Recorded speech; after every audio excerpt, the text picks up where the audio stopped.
لوگ یہ کہتے ہیں کہ حدیث میں یہ آتا ہے کہ دعا جو قبول ہوتی ہے فرض نماز کے بعد ہوتی ہے، تو جب سب بیٹھے ہوں گے فرض نماز کے بعد اس حدیث کی روشنی میں دعا مانگیں گے کہ فرض کے بعد دعا قبول ہوتی ہے۔ پھر دوسری طرف حدیث میں آتا ہے کہ نبی صلی اللہ علیہ وسلم نے ہاتھ اٹھا کے دعا میں قبولیت کا امکان کیا ہے؟ زیادہ ہے۔ تیسری آتا ہے کہ اجتماعیت میں کیا ہے؟ برکت ہے۔ تو تینوں کا ملا کے فرض کے بعد آپ نے کیا کر لیا؟ ہاتھ اٹھا کے دعا مانگنا شروع کر دی۔ اس طرح سے کبھی حدیثوں کو ملا کے مسئلہ نہیں نکالا جاتا، ایسے تو بہت سارے مسائل شریعت کے چینج ہو جائیں گے۔ ہمیں یہ دیکھنا چاہیے کہ نبی صلی اللہ علیہ وسلم کا ارشاد ہے تو نبی نے خود اس پر کس طرح سے عمل کیا۔ جس نبی نے ہمیں یہ بتایا کہ فرض کے بعد دعا قبول ہوتی ہے، اس کا اپنا عمل اور صحابہ کا اپنا عمل کیا تھا؟ تو 5 ٹائم نماز ہوتی تھی، ایک آدھ دفعہ کی بات نہیں ہے، پوری زندگی ہوئی ہے، پھر صحابہ نے ہمیشہ پڑھی ہے۔ اگر نبی صلی اللہ علیہ وسلم اس حدیث کا یہ مطلب نبی کی نظر میں یا صحابہ کی نظر میں ہوتا کہ نماز کے بعد ہاتھ اٹھا کے دعا مانگے، تو 2-4 حدیثیں تو ملتی نا ہمیں اس پہ کہ کیونکہ فرض کے بعد دعا قبول ہوتی ہے لہذا نبی صلی اللہ علیہ وسلم فرض کے بعد ایسے ہاتھ اٹھاتے تھے اور صحابہ بھی ہاتھ اٹھاتے تھے، پھر آمین آمین ایک بھی نہیں ملتی یار ہمیں۔ تو ہمیں پتا، پھر ہم یہ اشکال ہوتا ہے کہ پھر فرض نماز کے بعد دعا قبول ہونے کا مطلب کیا ہے؟ تو ہم جب دوسری حدیثیں دیکھتے ہیں تو ہمیں پتا چلتا ہے نبی صلی اللہ علیہ وسلم فرض نماز کے بعد اللہم انت السلام ومنک السلام پڑھا کرتے تھے۔ کسی حدیث میں آتا ہے آپ نے فرمایا آیت الکرسی پڑھو، کسی حدیث میں آتا ہے آپ نے فرمایا اللہم لا مانع لما اعطیت ولا معطی لما منعت، یہ دعا پڑھو۔ پتہ یہ چلا کہ یہ جو وظیفہ ہے نا، وظیفہ کہتے ہیں اسپیسیفک مخصوص الفاظ کے ساتھ جو حدیث میں دعائیں منقول ہیں۔ پتہ چلتا ہے کہ نبی صلی اللہ علیہ وسلم اس قسم کی آیت الکرسی اور اللہم انت السلام والی جو دعائیں ہیں نا، ان کو دعا سے تعبیر کر رہے ہیں جو اصل میں وظائف ہیں۔ جیسے اور یہ جیسے ہم کہتے ہیں اذان کے بعد کی دعا کہتے ہیں کہ نہیں، تو کیا وہ ہاتھ اٹھا کے مانگی جاتی ہے؟ وہ ایک وظیفہ ہے، اللہم رب ہذہ الدعوۃ التامہ، اس وظیفے کو ہم کیا کہہ رہے ہیں؟ دعا۔ تو اسی طرح مسجد میں داخل ہونے کی دعا، تو کیا وہ ایسا کہ 4 آدمی اجتماعی داخل ہو رہے ہیں چلو بھائی الحمدللہ رب العالمین والعاقبۃ للمتقین، کیونکہ حدیث میں آتا ہے مسجد میں داخل ہونے کی دعا، تو وہ اسپیسیفک الفاظ ہیں اللہم افتح لی انفرادی طور پر۔ تو ہم حدیث کو اگر حدیث کی روشنی میں حل کرتے ہیں تو پتہ یہ چلتا ہے کہ نبی نے جو فرمایا کہ فرض کے بعد دعا قبول ہوتی ہے تو وہ دعا سے مراد کیا ہے؟ وہ اسپیسیفک مخصوص الفاظ کی دعائیں ہیں، وہ قبول ہو جاتی ہیں فرض نماز کے بعد۔ اس طرح سے دونوں طرح کی حدیثوں میں کیا ہو جائے گی؟ تطبیق۔ یہ دلیل تو میں نے دی اہل حدیثوں کے لیے، اور جو تقلید کرتے ہیں فقہ حنفی کو یا فقہ شافعی کو فالو کر رہے ہیں ان کے لیے بھی یہ بھی دلیل ہے۔ اور ایک اور دلیل کیا ہے کہ بھئی آپ ایک طرف یہ اعتراف کرتے ہو کہ ان ائمہ کرام نے فقہا نے قرآن و حدیث کو ہم سے زیادہ سمجھا ہے، عقلی بات ہے نا، ہم تو کہتے ہیں بھائی اہل حدیث سے زیادہ ابو حنیفہ نے سمجھا ہے، امام شافعی نے سمجھا ہے۔ تو ہم جب ان سے رابطہ کرتے ہیں کہ آپ کی نظر میں ان حدیثوں کا کیا مطلب ہے، ان کے قول کو ہم حدیث کے خلاف کبھی بھی نہیں لے کے جاتے، یاد رکھو۔ حدیث کی تشریح میں ان کے اقوال کو پیش کیا جائے گا، حدیث کے مخالفت میں تو پیغمبر کی بات مانی جائے گی، لیکن حدیث کی ایکسپلینیشن میں ہم ان کی بات کو کیا کرتے ہیں؟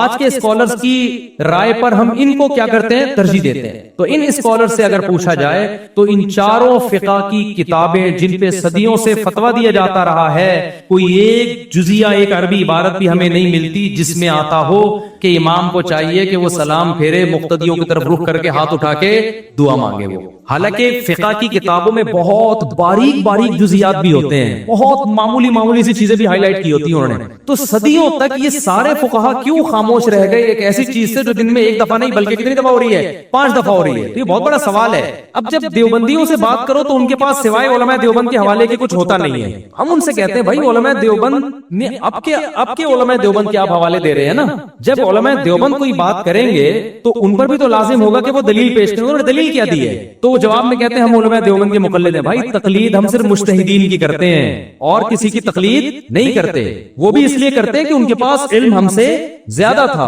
تو آپ اگر علماء دیوبند سے رابطہ کرتے ہو تو جو علماء دیوبند کہہ رہے ہیں کہ کرنی چاہیے، تو سوال پہ تو دلیل کیا ہے؟ تو دلیل میں نہ فقہ کی کوئی عبارت عربی کتابوں کی، اردو کی بات نہیں کر رہا، اور نہ قرآن و سنت سے کوئی حوالہ یہی ہوگا کہ حدیث میں آتا ہے فرض کے بعد دعا قبول ہوتی ہے، حدیث میں آتا ہے کہ رفع الیدین سے دعا قبول ہوتی ہے، حدیث میں آتا ہے کہ اجتماعی دعا میں قبولیت کا امکان زیادہ۔ ایسے 3 چیزیں آپ ملائیں گے تو پھر بریلوی حضرات جو نماز جنازہ کے بعد دعا کرتے ہیں تو وہ بھی ثابت ہو جائے گی۔ اچھا بعض لوگ یہ بھی دلیل دیتے ہیں کہ دعا کا کوئی ٹائم نہیں ہے، کبھی بھی کرو۔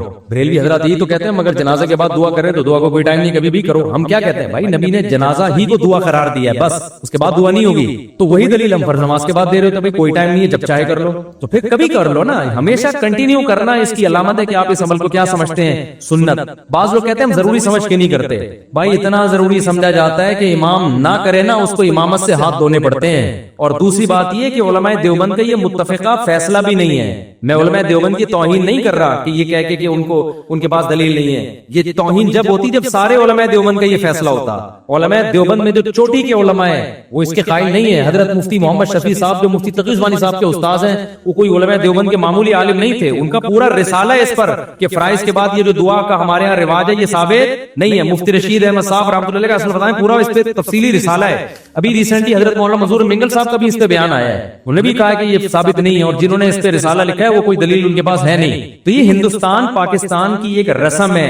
جب یہ چل پڑی تو پھر اب اس کے دلائل. اچھا ہمارے ہاں بعض لوگ تو اہل حدیث کی مخالفت میں غلو کرتے ہیں کیونکہ یہ مسئلہ زیادہ اٹھایا اہل حدیث نے کہ فرائض کے بعد دعا نہیں ہے. اب ہونا یہ چاہیے تھا ہم تحقیق کرتے ہم کہتے بھائی اہل حدیث صحیح کہہ رہے ہیں. لیکن ہمارے یہاں بھی بعض لوگوں کو دیوبندیت کا کچھ ضرورت سے زیادہ حیضہ ہے. انہوں نے کہا چونکہ علماء دیوبند میں رواج ہے تو اب نہیں بھی ہے تو اس کو ثابت کر کے چھوڑنا ہے ہم نے. تو کیوں غلط چیز میں یار آپ مان لو بھائی اس میں اہل حدیث کیا کہہ رہے ہیں ٹھیک کہہ رہے ہیں کیونکہ فقہ کی کتابیں بھی اس سے خاموش ہیں قرآن و سنت بھی اس سے خاموش ہے. تو یار ہم پھر بھی براڈ مائنڈڈ بنتے ہیں کہ امت میں فتنہ پیدا نہ کرو ٹھیک ہے نا. اگر امام مانگ رہے ہیں اس کو مانگنے دو آپ ہاتھ نیچے کر کے بیٹھے رہو بس ختم ہو گئی بات. پھر بھی کوئی مانگ رہا ہے تو مانگتا رہے. میں کتنے سال سے یہ مسئلہ بیان کر رہا ہوں لیکن بڑی تمیز سے. میرے کوئی بھی شاگرد ایسا نہیں کسی امام کو جا کے ٹارچر کرنا شروع کرتے کیوں مانگ رہے ہو ثابت نہیں مانگنے دے. اس سے بڑے بڑے مسائل ہیں. یہ مسئلہ کیا ہے دعا ہی مانگ رہا ہے نا کوئی ایسا تو نہیں ہے کہ کچھ اور کر رہا ہے ٹھیک ہے نا.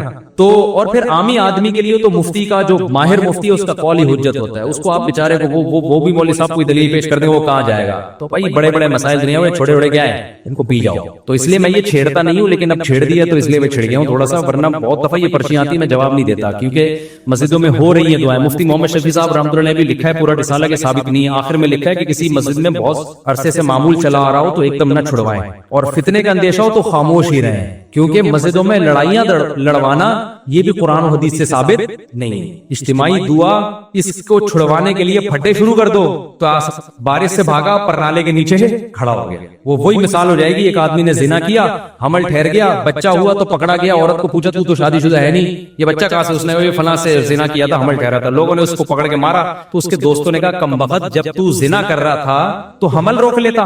حمل کیوں ہونے دیا. اس نے کہا حمل روکنا اسلام میں مکروہ ہے. انہوں نے کہا یہ جو کر رہا ہے یہ کیا ہے. تو اجتماعی دعا کو میں ثابت نہیں سمجھتا لیکن اجتماعی دعا کی بنیاد پر امام صاحب کو یہ کہنا کہ یہ حدیث کو نہیں مانتے اور یہ اندھے مقلد ہیں اور ان کے پاس دلائل نہیں ہے اور ٹارچر کرنا یہ اس سے بڑا جرم ہے. اگر اجتماعی دعائیں مسجدوں میں ہو رہی ہیں یہ اتنا بڑا ایشو نہیں ہے. آپ اپنی رائے پیش کر دیں خاموش ہو جائے مان لیں ٹھیک ہے نہیں ہے. ہمارے ہی میرے ہی اساتذہ بعض ایسے ہیں جو اجتماعی دعا کے قائل ہیں. ہم تو نہیں ان کی توہین کرتے کہتے بھائی ٹھیک ہے ہو سکتا ہے میرے اس بیان پہ وہ میری کلاس بھی لیں کیا بول رہا ہے بھائی تو ٹھیک ہے نا. تو نہ میں ان کی کبھی توہین کروں گا بولوں گا بھائی ٹھیک ہے لیکن ہم تو پابند کس کے ہیں قرآن و سنت کے پابند ہیں نا. قرآن و سنت کے ہمیں یہی سمجھ میں آ رہا ہے بھائی اب کیا کریں لیکن ہم توہین تھوڑی کریں گے. نہ ان کی کبھی اور میرے سے زیادہ علم بھی ہے ان کے پاس تقویٰ بھی ہے سب کچھ ہے نہ ہمارے دل میں ان کی کبھی کوئی کمی آئے گی. تو اس ظرف کے ساتھ اگر آپ اس رائے کو لیتے تو ٹھیک ہے ادروائز جیسے ہیں پھر ویسے زیادہ ٹھیک چل رہے ہیں مارکیٹ میں ویسے ہی چلتے رہے. سمجھتے ہو بات کو تو ثابت نہیں ہے. بلکہ میں ایک بات اور کہوں انفرادی بھی ثابت نہیں ہے. یعنی انفرادی طور پر بھی فرض نماز کے بعد رفع الیدین کی ایک ضعیف روایت ملتی ہے ہمیں. حالانکہ فقہ کا قاعدہ ہے اصول فقہ میں پڑھایا جاتا ہے کہ جس چیز میں ابتلا زیادہ ہو اس میں ایک دو روایتوں سے مسئلہ ثابت نہیں ہوتا. 5 ٹائم نبی نے کئی سال نماز پڑھی ہے تو صرف ایک روایت کیوں ہے کہ نبی نے رفع الیدین سے دعا مانگی. یہ بہت بڑا سوال ہے اور وہ بھی ضعیف ہے لیکن صحیح مان بھی لو اگر تو اس سے پتہ چلتا ہے یہ بھی کبھی کبھار ہے فرض کے بعد انفرادی بھی ہاتھ اٹھا کے. اب آپ کہو گے پھر کریں کیا دعائی چھوڑ دیں نہ دعا نہ چھوڑیں. آپ یہ کریں کہ فرائض کے بعد یہ اللہم انت السلام اور یہ جو احادیث میں وظائف ہیں یہ پڑھنے کے بعد سنتیں پڑھیں. اس کے بعد آپ جتنی چاہیں دعا مانگیں لمبی لمبی دعا مانگیں. یہ پھر افضل عمل ہے کیونکہ ایک جو اجتماعی حیات تھی وہ کیا ہو گئی ہے ختم. انفرادی طور پر تو دعا کا واقعی کوئی ٹائم نہیں ہے. جب چاہیں جتنی چاہیں مانگیں آپ. نبی نے کیا فرمایا جس نے خواہشات کو اپنا ہدف بنایا کہ میں یہ خواہش یہ بھی ہو جائے یہ بھی ہو جائے تو آپ نے کیا فرمایا کیا اس کی خواہشات پوری ہو جائیں گی کیا وہ خوشیوں میں آ جائے گا. نا نا نا نا نا نا یہ پیغمبر کہہ رہے ہیں اللہ کے سچے پیغمبر وہ کبھی بھی خوشیوں میں نہیں آئے گا. فرمایا اس کو کیا سزا ملے گی. جعل اللہ من کانت الدنیا ہمہ جعل اللہ فقرہ بین عینیہ. دولت کے پیچھے بھاگے گا نا تو اللہ اس کے سامنے فقر و فاقہ کا خوف رکھ دیں گے. سمجھ رہے ہو دولت کے پیچھے بھاگ رہا ہے آ رہی ہے مل بھی رہی ہے لیکن خوف کیا ہوگا کہ یہ مجھ سے چھن نہ جائے, اس بات کی ٹینشن, یار یہ ختم نہ ہو جائے, یار یہ چھن نہ جائے, یار کوئی کاروبار کو نقصان نہ ہو جائے. بڑے بڑے کروڑ پتی فیکٹریوں کے مالک آتے ہیں, کہتے ہیں کہ لاشعوری سا خوف ہمیں ستاتا ہے, دنیا کی ہر نعمت ان کے پاس, مگر دماغ میں نا ایک کہہ رہے ہمیں خود بھی نہیں پتا ہم ڈر کس چیز سے رہے ہیں, لیکن سکون نہیں ہے, ایک لاشعور میں خوف ہے جو ہمیں مسلسل ستا رہا ہے. یہاں ایک آیت کئی سال پہلے, سفید ٹوپی, پوری پراپر داڑھی اور جناب سفید کرتا, بڑے ایسے نورانی چہرہ اور پکے نمازی تھے, بہت بڑے تاجر. مجھے کہنے لگے مفتی صاحب میں ایک دل کی بات آپ سے شیئر کرنا چاہتا ہوں. میں نے کہا جی. کہنے میں نماز بھی پڑھتا ہوں, روزے بھی رکھتا ہوں, اہل اللہ کی صحبت میں بھی بیٹھتا ہوں, اور لیکن پتہ نہیں میرے دل میں سکون نہیں ہے, میرے دل میں سکون نہیں ہے. میں نے کہا آپ فیکٹری کے مالک ہیں, کوئی پرابلم ہے تو بتائیں. کہہ رہے نہیں کوئی پرابلم بھی نہیں. میں نے کہا آپ کے ساتھ بے سکونی پتہ ہے کیا ہے؟ میں جانتا ہوں آپ کی بے سکونی, آپ کو یہ ڈر ہے کہ اس فیکٹری کا کوئی نقصان نہ ہو جائے, جیسی زندگی ابھی ہے پتہ نہیں یہ ہمیشہ ویسی رہے گی بھی یا نہیں رہے گی. تو نماز تو آپ نے پڑھ لی, آپ نے زکاتیں بھی دے دی, آپ نے روزے بھی رکھ لیے, لیکن یہ جو لاشعور میں خوف ہے نا, اس خوف کا کوئی ازالہ کرنے والا نہیں ہے, کیونکہ آپ کو پتا ہے یہ شیورٹی, یہ گارنٹی کوئی بھی نہیں دے سکتا کہ تمہیں نقصان کبھی بھی نہیں ہو سکتا, کیونکہ آپ نے اپنی زندگی میں دیکھا ہے بڑے بڑے کاروبار چلتے ہوئے ٹھپ ہو جاتے ہیں, لوگ روڈ پہ آ جاتے ہیں. کہہ رہے ہیں بالکل آپ صحیح کہہ رہے ہیں, مجھے یہی خوف ہے. میں نے کہا اس خوف کا یہ علاج نہیں ہے کہ آپ اپنے کاروبار کو ہر طرح سے سیو کر لو, یہ تو وہ تو کرنا تو چاہیے سیو, لیکن یہ علاج نہیں ہے. میں نے کہا اس کا علاج یہ ہے کہ آپ یہ فرض کر لو کہ یہ چھن گیا آپ سے سب کچھ, ابھی برباد ہو گئی, اللہ نہ کرے فیکٹری میں آگ لگ گئی, اب ہوگا کیا؟ کہہ رہے کیا ہوگا؟ میں نے کچھ بھی نہیں ہوگا, صبح 2 پراٹھے آپ پھر بھی کھاؤ گے, رات کو سونے کے لیے چھپڑا آپ کو گندے نالے پہ یا فٹ پاتھ پہ مل جائے گا, کوئی بات نہیں, انجوائے کرنا. دنیا مسافر خانہ ہے, رہنے کی جگہ بولو نہیں. ہماری بیسک ضرورت ہے, جب شدید بھوک لگے, بھوک برداشت نہیں ہوتی ہے, کھانے کو روٹی مل جائے, یہ بیسک ضرورت ہے. نیند آئے تو سونے کے لیے جگہ مل جائے. یہ نیند ایسی عجیب چیز ہے, آپ اگر نہیں سونا, ایک وقت آتا ہے کہ آپ بچو گے بھی نا تو کانٹوں پہ بھی نیند آ جائے گی آپ کو. اب جیسے میرے ساتھ ہوتا ہے نا, نیند نہیں ہو رہی, ایک وقت جب بہت زیادہ جمع ہو جاتی ہے, پھر ہم نہیں بھی سونا چاہ رہے ہوتے ہیں, سو رہے ہوتے ہیں. میں ایک دفعہ سفر میں آ رہا تھا, بڑا لمبا بس کا سفر تھا, سونے کا ٹائم ہی نہیں ملا. تو جب ہم سکھر تک پہنچے نا, تو پرانی بات ہے 20-25 سال پرانی, تو میں ایسا سویا ہوں, کبھی اس کے اوپر جا کے دھڑام سے گر رہا ہوں, وہ اٹھا رہا ہے بھائی کیا کر رہے ہیں مولوی صاحب, پھر جب ادھر پکڑ دھڑام سے اس کے اوپر گرا, وہ کہہ رہا ہے مولوی صاحب تمیز سے بیٹھو یار, پھر ادھر میں جاگنے کی کوشش کر رہا ہوں, لیکن یہ اللہ کی رحمت ہے کہ جو چیز ضروری تھی وہ اللہ نے آپ کے اوپر مسلط کر دی. تو میں نے کہا نیند کا بھی کوئی ٹینشن لینے کی ضرورت نہیں ہے, سونے کی کہیں بھی جگہ نہ ہوئی نا آپ کو. اور جب گہری نیند آتی ہے نا, انسان پہ مسلط ہوتی ہے, بے شک نرم گدا نہ بھی ہو, سونے کا مزہ خاندانی آتا ہے. آدمی کہتا ہے کہیں سر ٹکانے کی, کوئی بندے سے کہتا ہے تو خالی ہاتھ یوں رکھ کے کھڑا ہو جا تھوڑی دیر کے لیے, کہیں سر ٹکانے کی ذرا سی جگہ مل جائے, ایسا مزہ آتا ہے سونے میں. وہ جو سبزی والا جو میرے پیسے لے کے بھاگا تھا نا, وہ ٹھیلے پہ سوتا تھا رات کو, وہ رات کو ٹھیلے پہ سوتا تھا, اس کو سکون تھا نا, اس کی سکون نہیں تھا اصل میں, وہ تھک اتنا جاتا تھا نا فراڈ کر کر کے ادھر سے پیسے, تو رات کو آ کے اب اس کو جگہ نہیں ملی, تو میں نے کہا کہ دیکھا ٹھیلے پہ سو رہا ہے. مزدور لوگوں کو دیکھ لو نا, جہاں جگہ ملے سو جاتے ہیں وہ. تو میں نے ان سے کہا کہ ٹینشن لینے کا نہیں ہے, آپ کی بیسک ضرورت نیند ہے, وہ آ جائے گی, کہیں بھی آ جائے گی, بیٹھے بیٹھے سو جاؤ گے. اور کھانے کی ضرورت, اتنا رزق اللہ انشاءاللہ آپ کو دے دے گا. اور شدید بھوک میں تو میرے بھائی دال میں بھی وہ مزہ آتا ہے جو ایک مالدار کو قورمے بریانی میں. شدید بھوک لگ رہی ہو نا, دال کھانے کا اپنا مزہ. میں نے کہا دال مل جائے گی. پھر کہنے لگے بیوی بچوں کا کیا ہوگا, جب اتنی غربت ہوگی, خطرہ ہوگا تو بھاگ جائیں گے. میں نے کہا جو خود سے بھاگے اسے بھاگنے دو, جو خود سے بھاگے اسے کوئی ٹینشن. مسافر خانہ ہے نا بھائی, نیک بیوی تو وہ ہوتی ہے جو آپ کی شریک حیات ہے. جب دولت تھی اس وقت بھی ساتھ, جب غربت تھی اس وقت بھی ساتھ. تو اگر غربت میں وہ بھاگ گئی, بولو اے اللہ اچھا ہوا تو نے زندگی میں ہی جان چھوڑا, کیا خیال ہے. اور میں نے کہا جب دوبارہ پیسہ آئے تو پھر اس کو لے کے نہ ہو, بولو وہیں رہو. اب کیا کرنا ہے, غیرت مند آدمی تھوڑی ایسی چیزیں پالتا ہے. لیکن تو میں نے کہا بھاگتا بھاگتا کوئی ہے نہیں آج کل, لیکن اگر بھاگ گئی ٹینشن نہیں, مسافر خانہ ہے, ویسے بھی مر جاتے تو قبر میں دفنا کے آ جاتی ہو. تو کوئی ٹینشن نہ لو میرے بھائی, کسی چیز کی ٹینشن لینے کا بالکل بھی نہیں ہے. ہم مسافر خانہ ہے, ہماری فیکٹریوں کو اللہ نہ کرے آگ نہ بھی لگے تو بھی تو مر رہے ہیں نا. ارے فیکٹری تم نہیں مرے, فیکٹری مر گئی ہے زیادہ اچھا ہے. اس سے بہتر کہ تم مر جاتے اور فیکٹری بچ جاتی. کوئی فرشتہ آئے اور کہے اللہ نے مجھے حکم دیا ہے اس کی فیکٹری کو آگ لگوا دو, لیکن اس کو آپشن دے دو کہ تو مرے